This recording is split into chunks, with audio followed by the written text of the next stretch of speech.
Meditate on that, what you are in reality. Some gather a lot of knowledge about spirituality and memorize all the scriptures. Armed with this knowledge, they embark on a mission of preaching to others, although they have themselves not yet known their true nature. It is as ridiculous as a measuring tumbler that doles out grains but has no use for itself. They teach Vedanta to others, but they themselves remain as dry as a stone. The one who conducts himself assuming to be a body is a sinner, for assuming one's body and mind to be your true nature is nothing but a sin. What causes this ignorance? Actions cannot happen without the involvement of a body and mind complex. Without a body and mind, there is no substratum for any events to happen. As a consequence, the body identity gets much importance and recognition. The word name implies nami. In Marathi, this means not me. You are not your name. Satguru's advice is meditate on what you are in reality. Of course, without the help of the body and mind, you will not be able to dwell on the Satguru's words or act upon them. But to perform this discrimination, you seldom have any time or patience. Your faith lies in the firm belief that things will be in order someday in the future. But this imagination is far from reality. To be established in the knowledge of reality, one must regularly meditate.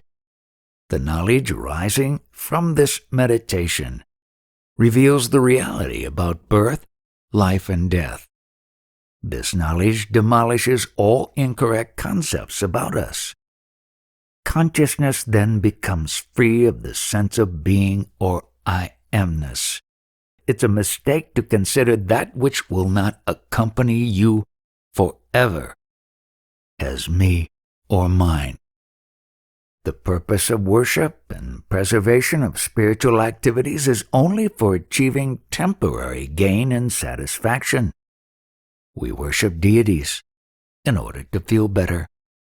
Due to sattva, consciousness, along with the rajas, supports various activities and duties such as family and business. Food is necessary to sustain body and prana.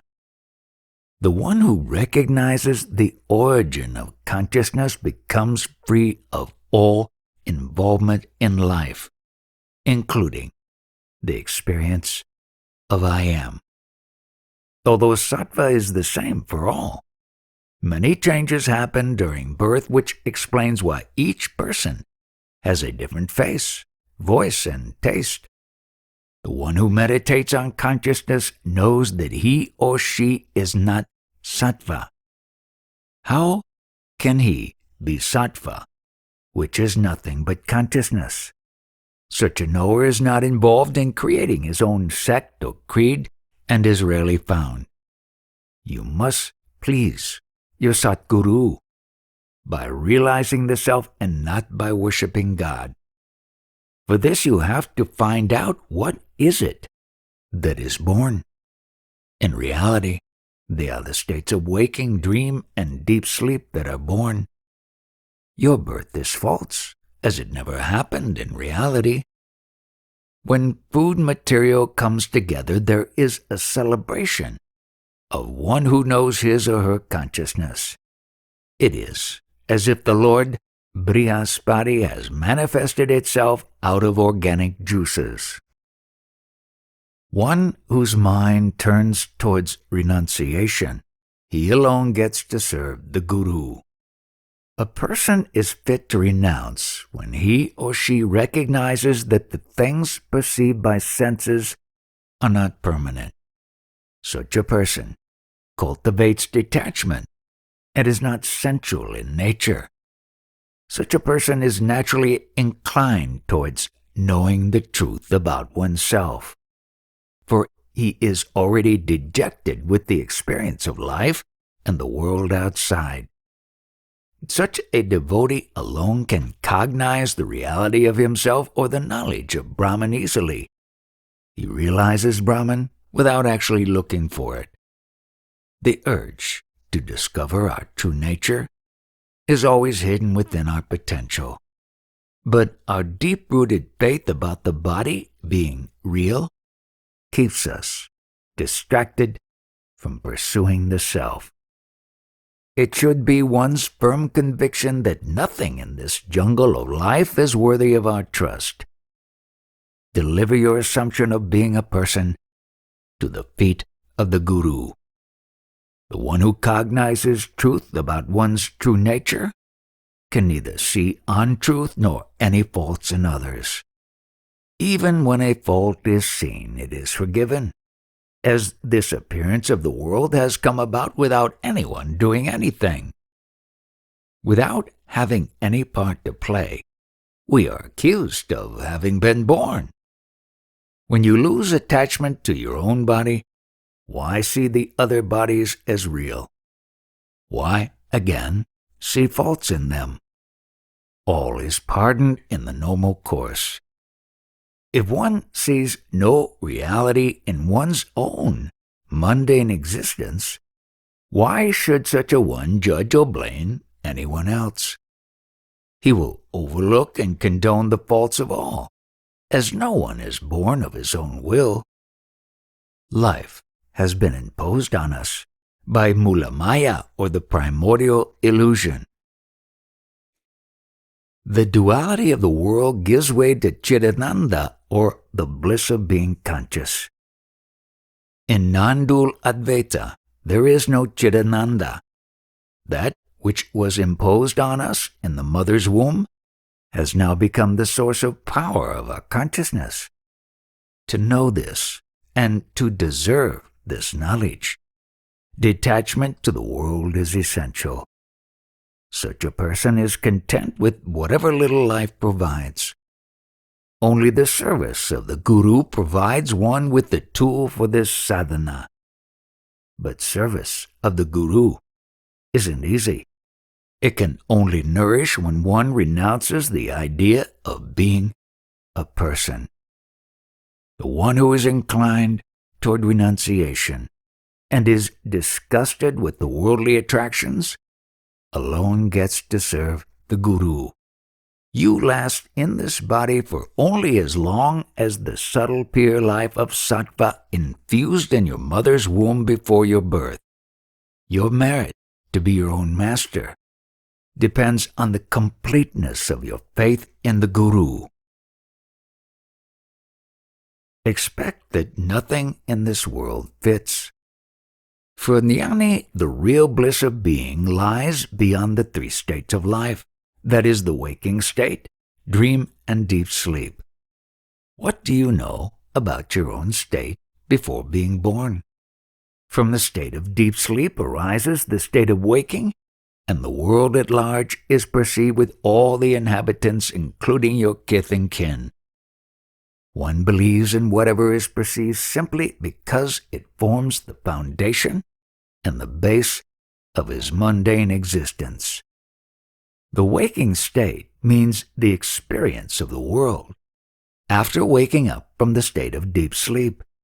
In Marathi, the words waking, jag, and the word jag are spelled almost identically. The origin of our being was created in the mother's womb. The one who wants nothing in this perceptible and tangible world alone shall know this jnana. The love for existence leads to cravings. This is the fate of everyone, from the lowest form to Ishvara, to the personal God. The seed of self-realization is inbuilt in us as an embryo. The one who pursues this goal with steadfastness shall surely succeed. Abiding in that and remembering the mantra leads one to the knowledge of the self. This steadfastness and adherence to chanting the mantra provided by the Guru leads one to enlightenment. From that, one realizes the origin of consciousness. From the 5 elements and the 3 gunas which have been imbibed by Lord Krishna. The essence that flows in the 5 elements is called sattva. The names and forms vary, but their source is the same. The one who does not understand the source of all knowledge is nothing but an ignorant person. The one who sees the whole universe dancing even in the emptiness of the womb is the pure Brahman. Even while living in the perishable body, one should know the origin of consciousness or Chaitanya. My own form and the universe spontaneously arose together. What shall I produce therein? There is fire in the body in the light of which the world shines. Consciousness is manifestation without any individuals. The world exists in the house of consciousness, but our true existence is prior to it. Our real existence is behind all this. By repeated discrimination, it becomes clear that we are prior to consciousness. All events in life happen of their own accord, but we assume them as our own. In reality, our true being remains stainless and is untouched by them. Have we done anything personally to experience this vast manifestation? Why then be proud of it? An ardent listening to the Master's words gradually replaces ignorance with the knowledge of the self. But this Shravana, or true listening to the words of the Master, is not possible. You are entangled by the limits of the worldly sadhana without realizing that in reality you truly are beyond this world and limitless. When the thoughts about your death are completely wiped out, you become a jnani, the enlightened one. Just as your son-in-law does not live in the house that you live in, consider your body to be similar.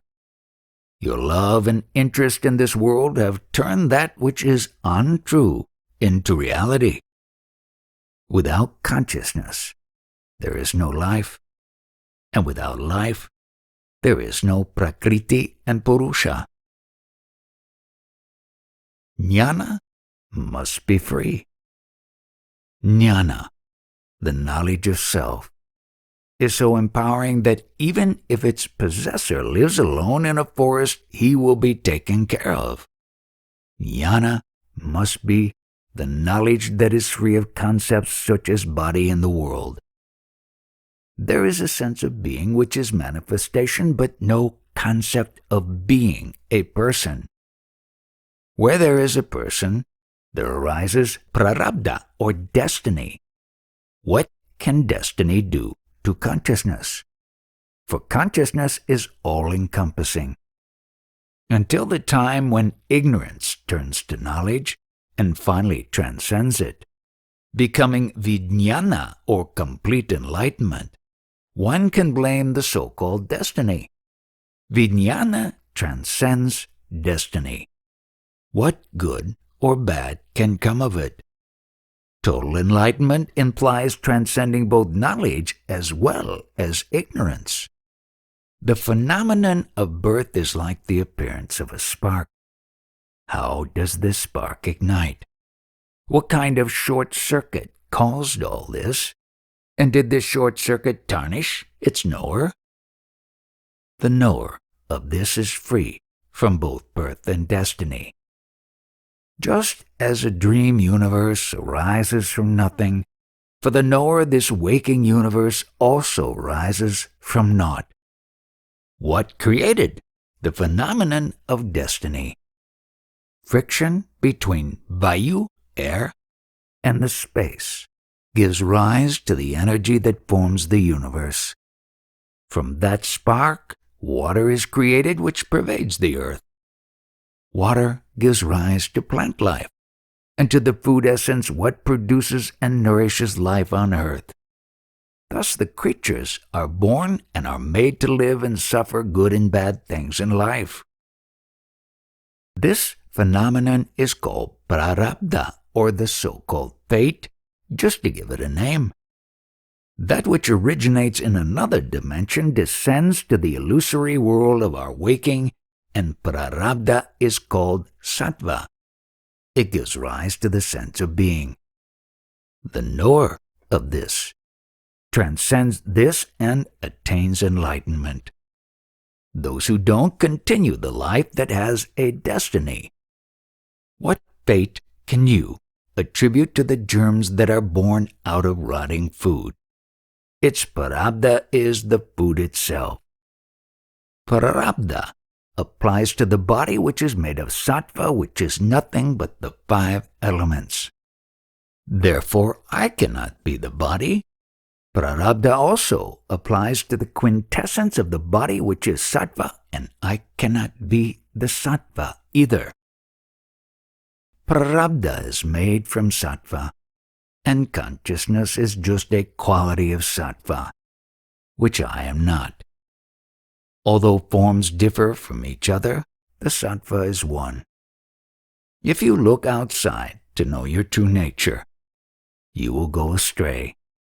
On the other hand, if you retrace your steps within yourself, the distance between you and your true nature will disappear, and you will find yourself. The ignorance will be extinguished right at its source. Your divine nature will shine forth, erasing the falsehood.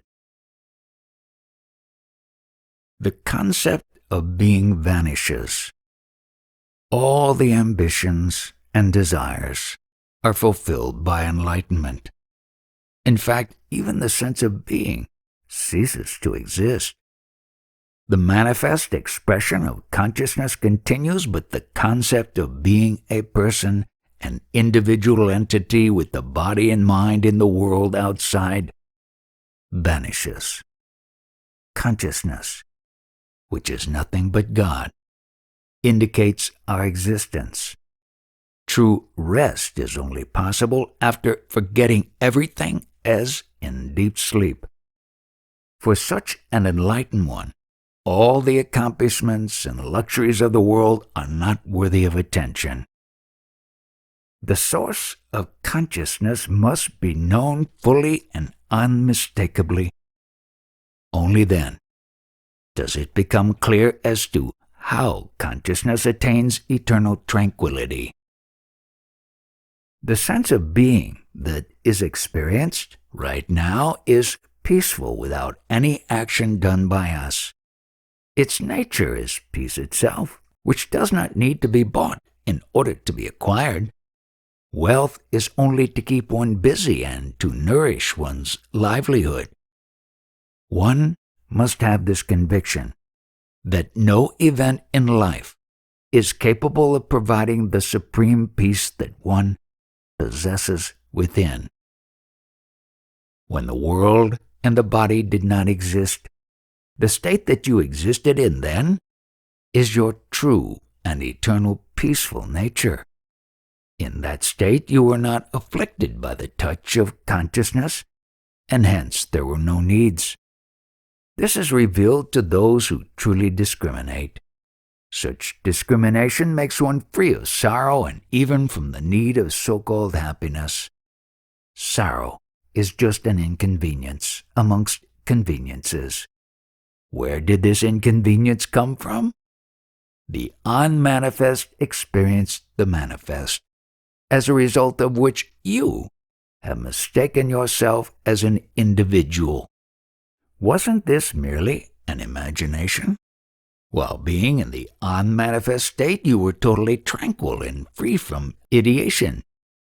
Do not pollute the divinity within you with the filth of your name and form. The experience of body and mind is a result of a tragedy known as birth, but it is temporary. One must understand the reality of this festivity of pleasures and pain. Although Paramatman is omnipresent and pervades across all the life forms, he is aloof and without attachments to any living forms. When you know your real nature as being vast, like a huge city, all the manifestation that you experience emerges into that reality as a mere appearance in it. This seems difficult to understand, but its knower is always simple. The one who is supposedly born comes to realize that the entire manifestation, including the world, day and night, are not separate from oneself. One's form is just food, and prana is its enjoyer. One must dig deep into the soil of consciousness to find out how deep the roots are. Only then do you see and agree that all experiences arise within your consciousness like clear water in a river. You will see Brahman in all directions. One cannot hold on to this knowingness permanently, nor can it be discarded at will. This knowingness is Brahman and has many names, but Para-Brahman is indescribable. Just as space is visible in all directions, so is the knowingness seen in all the aspects and events in life as it has descended from none other than Para-Brahman. The world's appearance is in the eye's mistaken notion of the beholder. One is conscious of the space and time at all times. The knowingness reverberates even in a plant and a blade of grass. Para-Brahman is present prior to the space and has been for infinity. The time is born from your knowingness. Without the grace of the Guru, a seeker cannot grasp this truth. The infinite space and infinite time are embedded in knowingness. When we see the food as Brahman, we imply that the knowingness within us owes its support to food body and prana. The sattva that is made of food consumed by us gives rise to the knowingness in the states of waking and sleep. The food body owes its existence to sattva and supports knowingness. Consciousness is empty and continuous, vast like a sky. With your eyes closed, you see the underlying deep blue. It contains seeds of many universes. Keep this gift of knowingness in your heart of hearts and pray to the Guru. Devotion to the Guru reveals that which is invisible at first, but which then submits and bows to you in servitude.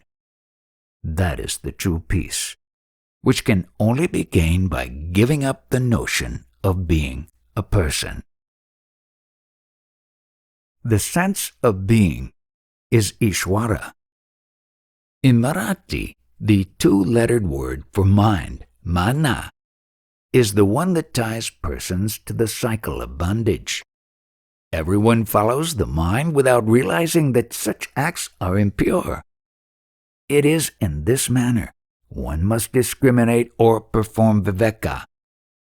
Once the divine wisdom awakens, the person begins to differentiate the true from the untrue, the eternal from the transitory.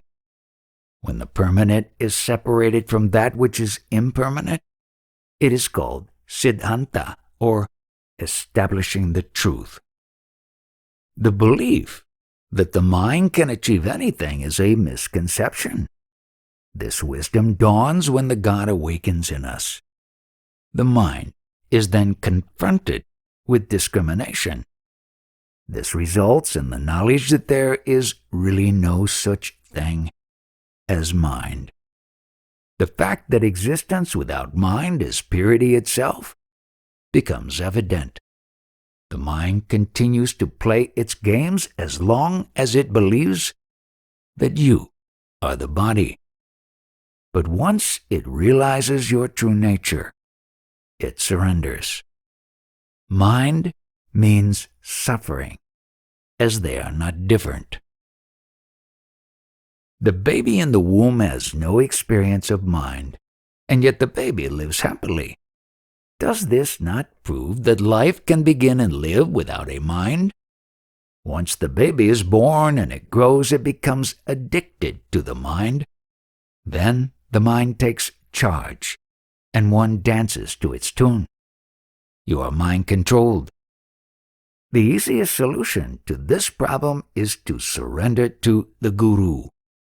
The grace of the Guru develops viveka, which alone enables you to cognize that you are not the mind, but its unchanging witness. It becomes clear that the body is just the food of consciousness. If this clarity does not happen, suffering is certain for the one who is controlled by the mind. Unhappiness happens with the flimsiest cause. However, when the mind goes beyond to jnani state of absorption into the divine, such movements do not bother you. Viveka, or discrimination, must be used to control and limit the mind. We all know that our existence arises prior to the mind. Discrimination minimizes the effectiveness of the mind, and you realize that you are not a person that is a combination of names, nor are you the food body. One who has grasped this truth is not affected by the events in life, good or bad. Where the mind does not experience, the wants and desires vanish. As long as you have the feeling of being a doer, your mind will bother you. That which is conscious of being is far from the knowingness. God and you are not different. The true nature of consciousness is Ishvara. This is the realization of your true nature. God is nothing but the whole world. But God is not an individual with the form as is imagined. Those surrendering to the Guru understand this supreme knowledge that is above the realm of the mind and intellect. The mind cannot reach there. Know yourself without the name and form. What did Uddhava seek from Lord Krishna in his last days? He requested for intense devotion to be at the feet of the Lord, a devotion which is superior even to liberation. Of course, Uddhava needed no liberation as such, as he was never bound and was never fully aware of it since he had the grace of the Guru. Keep aside your own name and form and find out who you are. When you cognize that, you will know that your true nature is not limited to being a person, but is all-pervading. It is universal. By identifying with the limited person, there arises a concept of bondage and that you have been suffering all along. When this wrong concept vanishes from the mind, it is mukti, liberation, being complete and perfect. The spiritual status of such a person has reached its pinnacle. You think you are far from this pinnacle, but by the grace of the Guru, you reach closer to it. The one whose ego is destroyed realizes that one's true nature is vast and limitless, and there is no need to worry about losing the sense of being. The desire to prolong and perpetuate one's life is then lost. The understanding dawns that the peace one has searched for all along, the contentment that one desired, and the fulfillment of life one longed for, has always been oneself and no other. Our true nature is Atma, or the Self, and we are never incomplete in any way. Once the consciousness arrived, we missed this fact of being perfect. We often fear this very fact of losing our lives because we consider abandoning the concept of individuality is tantamount to the death of one's personality. In reality, consciousness never dies. Living in life as a person with the body and mind, gives rise to the belief in one's merit and demerits, or prarabdhas, shaping the events of life. Thus, as a body, one comes to suffer the fruits of one's own actions, or the prarabdha. By the grace of Guru, this misconception, or the dirt of concepts, is burned at its roots, just as the darkness of night disappears with sunrise. Lord Krishna says that the intense devotion that transcends the idea of mukti, or liberation, uplifts the world of such a person, including the good and evil things, as they are all then seen as Brahman. The devotion that transcends liberation is love for chanting the name of God, which has the power to reform and elevate the society by purifying the 5 elements that constitute the entire manifestation. Natural calamities, like floods and drought, are avoided. It's not that the jnani deliberately does anything to bring all this about. In his presence, things happen of their own accord. Like the rainwater falling on the crop nourishes it, quenches the thirst of the living beings, fills the oceans, and even washes the earth of its filth. Just as all these happenings are not the doings of the rain, similarly, the so-called scheme of things that run the universe are spontaneous and aren't anyone's action. Tumultuous actions of the 5 elements in the outer space finally settles down into pure sattva of the earth, which is contained in a drop of sattva. Every living being has to undergo this, and we term it destiny, prarabdha, which is the ocean of highest power. It is created from the knowingness of living beings. When a jnani, established in the self, prays to God, his prayers are for universal well-being and not for himself. Everything that he does is an offering to Brahman. There is no illusion of doership in his actions or thoughts. Hence, worship God, but with no trace of desires or wants. There is no desire even to stay alive. Realize that you are complete in all respects and lack nothing. Be aloof to life and death. Then you will lose your individuality and will know how vast the manifestation is. You cease to take anything for granted, and your existence becomes an expression of the infinite self, even as the idea of being a body vanishes. Many things happen in this body, but I am not identified with them. They do not tarnish my true nature. We know our existence by the memory we have stored, but we are not that memory.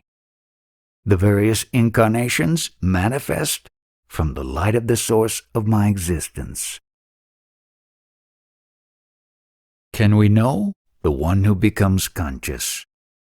There is nothing holier and greater than the indwelling supreme consciousness. It is nothing but the form of God. To explain this, the body is described in mundane terms. Our true nature is self, and not the body and mind complex. The body is an object to you, and not your real nature. Your existence along with the world is within your consciousness, that which is witness to both the body and the world, is the true form of God, and is also your real nature. It does not belong to any single person. You know yourself by the name given to you by your parents, but can you point to the one who has become conscious? No. The knowledge dawned, and the limited consciousness of the person delivered the entire universe. To whom did it happen? Cannot be spoken, as the manifestation is universal and all-pervading. What is being perceived is an expression of the sense of being, the knowingness. What we see is just a dream. The real experiencer of the world outside is the knowingness or the nature of the light, and not any particular being. Your inner self is Krishna, and you see him in everything. Whatever you perceive, from an insect to a human being, from a dust particle to a diamond, is not different from you. But you begin to see yourself in everything that appears. The entire manifestation is your own self. Different names have been assigned to various objects for the purpose of their identification. Whatever has appeared is a part of the manifestation which has a beginning and an end. All this is an expression of consciousness. That what is prior to it is the eternal and the true, that which has no beginning nor an end. Krishna delivered this message to Uddhava, who recognized it as an expression of Krishna. He saw Krishna in everything and everyone. Do not assume Krishna. When the eyes are closed and yet the seeing takes place, it is the vast and the infinite. It is without attributes, neither good nor bad. The Lord's true nature is so vast and so limitless that many universes appear and disappear in it. That reality is what we are prior to our knowingness. The one who is delighted by that understanding is immersed in that lake of bliss. Our sense of being springs from this highest state called Adhyatma, which is prior to everything. Who can help or harm the person who is one with the self? For him, help and harm are the same. Both are concepts of the mind. There is an easy way to intuitively experience this understanding as a fact within your own life. One must constantly sip this milk of consciousness by forgetting the body and mind. If this cannot be practiced, then one must chant Jai Gurudev, which is the name for complete consciousness. Do not interpret this knowledge with the aid of the mind. Only then does the true knowledge of being the self dawn. While chanting, remember the meaning of the mantra. That jnana, the enlightenment, finds a way to express itself through your personality. Know what am I, and not who am I. The sense of being appears in the body, which is the product of food that was consumed. The knowledge of being is the quality of food essence. If you seek true peace of mind, then you ought to know your own true nature. You will not find peace or fulfillment in ordinary life. The one who knows his true nature is contented wherever he is. Hence it is important to know one's true nature. One must be acquainted with oneself. For me, it is important to know what am I instead of who am I. For how long do we know our existence? Until there is a sense of being due to consciousness. There is the body along with waking, sleeping, and knowingness. In all this, you cannot point out to anything as your true identity. How can you find anything eternal in this temporary existence? By self-knowledge. One must even be free of this individual sense of being. Even if I say I was born, this could be exposed as untrue. It was foolish to admit that I was born at all. This is completely evident now. What I have now seen as I is the eternal. It is unborn. This appearance of a birth is a mere advertisement of our being or existence. This being of mine neither increases nor decreases. The fact is that all of us are equal.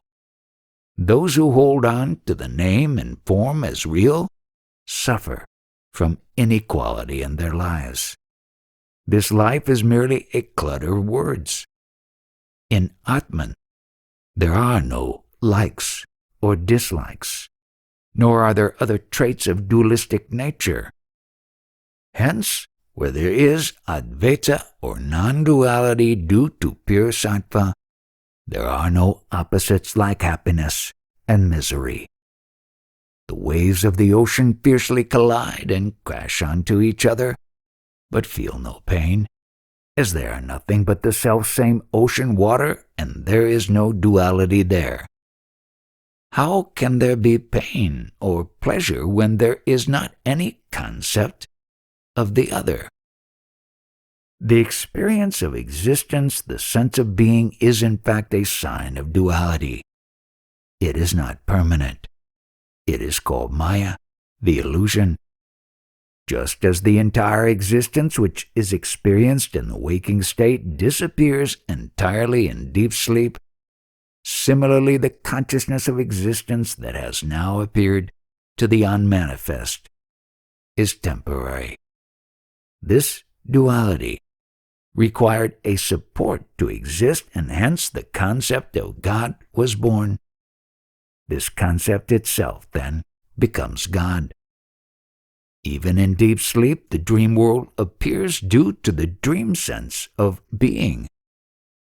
The I amness of waking or dream state creates duality, which is the source of all that appears. There is no limit to what the world of duality creates, which means the scenes appear infinite, but its seer is only one. Knowledge of being is due to Parabrahman. Everyone chants the name of Lord Krishna, but very few really know him. Krishna means the all-pervading and continuous pure consciousness. The one who understands the meaning of the Lord's name has truly known reality. Hence, Shravana, or listening to the words of the Guru, is most important. When reflected upon, the Guru's words release you from many binding notions and concepts. The prominent ones that bother us for life are the notions of birth and death. The Guru's words release you from the bondage of your belief in them.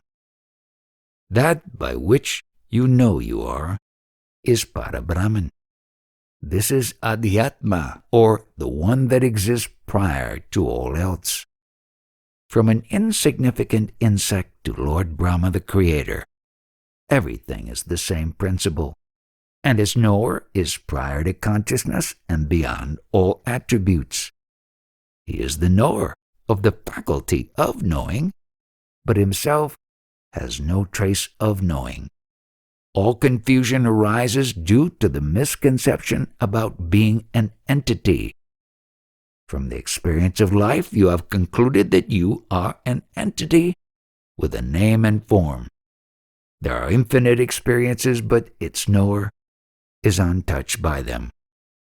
Just as waking up from sleep brings about the spontaneous experience of life, so does the witnessing happen naturally and effortlessly to the self. Life happens due to prana, which is another name for faculties such as mind, intellect, individual consciousness, and the ego. A jnani does not identify himself with any name or form, as he knows that his true nature is formless. The news of the concept of being is nurtured by the body-mind, which are nothing but products of food essence consumed. How can we be that food body? My true nature is prior to that which supports the news of being or consciousness. I have no doubt, nor divisions of any kind. I am free of ideation. I appear to have a form which is nothing but the food material that sustains consciousness. Just as water that is exposed to sunlight evaporates, knowingness sucks its nourishment from the food body. This is how the food consumed by us is utilized. And all that happens without our awareness, and the consciousness is thereby retained in the body. We call it the power of sattva, in which the motive of the lifetime is stored. This power is the quality of sattva or food essence, which you are not. To understand this, the concept me must be known.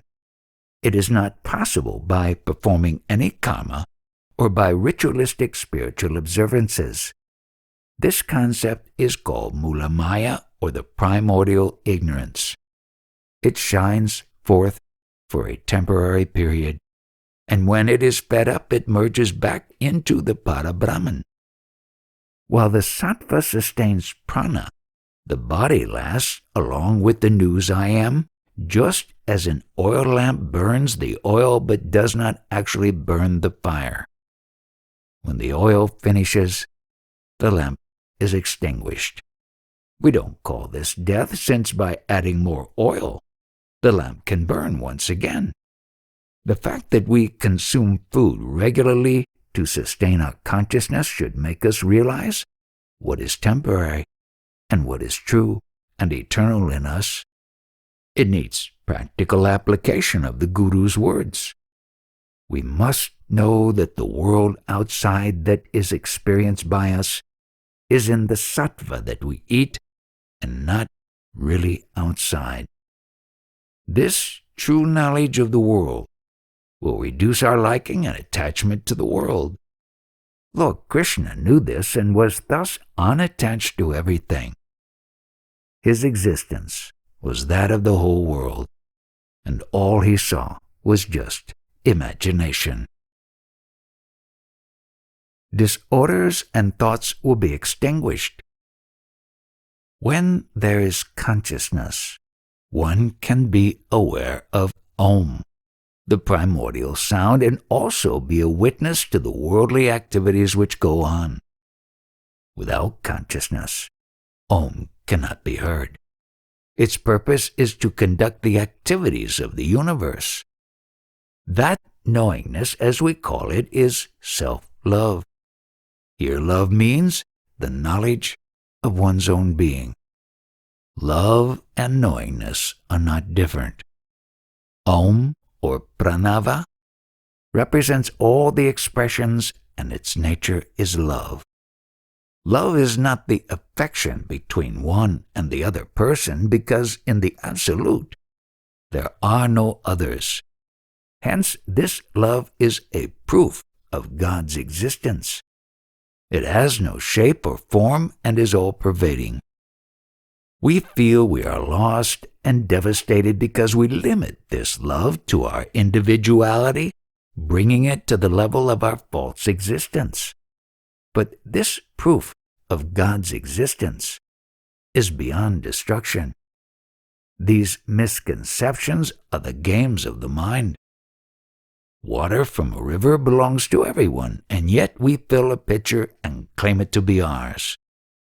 By limiting the knowingness to our individual existence, we subject it to a miserable confinement within a body, and along with it, its sufferings of merits, demerits, and the fear of ultimately ending it all in death. This becomes the sword of Damocles throughout your life. The duality of me and the rest of the universe haunts us forever. Then we have visions and experiences based on our concepts. The knowledge of being needs to be pandered to by fulfilling its umpteen and never-ending wants and desires. Any shortcomings in satisfying these wants leads to misery. Only when the mind becomes free of these desires and wants will there be permanent peace. It will then be realized that our true nature is essentially formless, and hence all the disorders and thoughts subside. Only when this happens does the person lose all desires and cognizes his true nature. That is the real well-being, in which the supreme tranquility is known as one's true nature and not merely equality. If you tell someone that he or she will die one day, they would react with rage or bewilderment. It would bewilder him or her with rage. The reason for this is that in reality, that person is immortal self. Whatever we are experiencing now happens unknowingly and without our doing, and yet we suffer its effects knowingly. It is the nature of Chaitanya that whatever disappears reappears again, and vice versa. As for me, I am beyond both appearance and disappearance. I am ever existing. Due to my existence, the universe projects itself. I am the source of all that exists and appears, though I am essentially in real nature in support of everything and needing no support.